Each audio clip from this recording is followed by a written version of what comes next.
Court today, Judge Tom Lee sentenced Hunter Elward to the maximum 20 years in prison.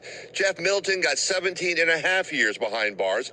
They are the first two members of the Rankin County Goon Squad to learn their federal fate, all for actions of allegedly planting evidence, of torturing victims, even planting drugs and a weapon to try and cover their tracks.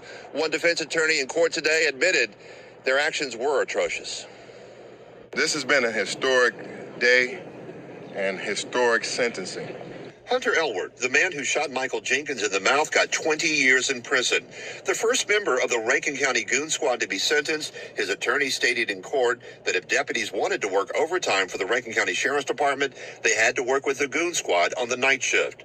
Elward apologizing for the actions of he and others for abusing and sexually torturing Eddie Parker and Michael Jenkins in what started as a suspicious person investigation, but later led to a cover-up. Some would say, like the sun coming out. Jenkins somewhat relieved that the man who shot him got 20 years, the maximum under the federal sentencing guidelines. This guy never go away. Hunter Elward stood in court and apologized to both men. Parker stood up in court and forgave him. For, what, is given and what is done, I forgive that part. But other than that, he still did, what he did, and he has to be punished for that. Elward put his weapon in Jenkins' mouth, pulled the trigger, but it didn't go off the first time. He did it a second time, severing Jenkins' tongue as the bullet exited his throat. Later Tuesday afternoon, Jeffrey Middleton was sentenced to 17 and a half years in prison, the reported architect of the Rankin County Goon Squad. In the assault in January of last year, 6 officers tortured the victims, tested their tasers to see which one was the strongest, and tried to cover all the evidence after.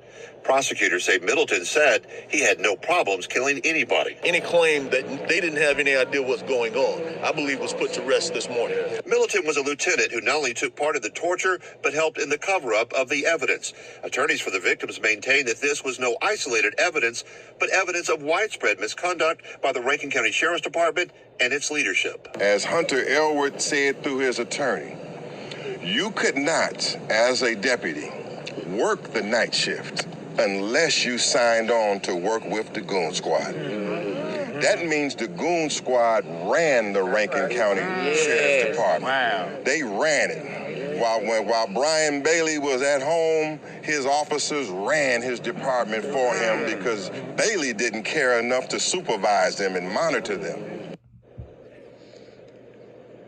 Both Elward and Middleton are already in custody and now headed to federal prison. 2 more members of the Goon Squad will show up here in federal court tomorrow to learn how long those former officers will spend time as federal prisoners.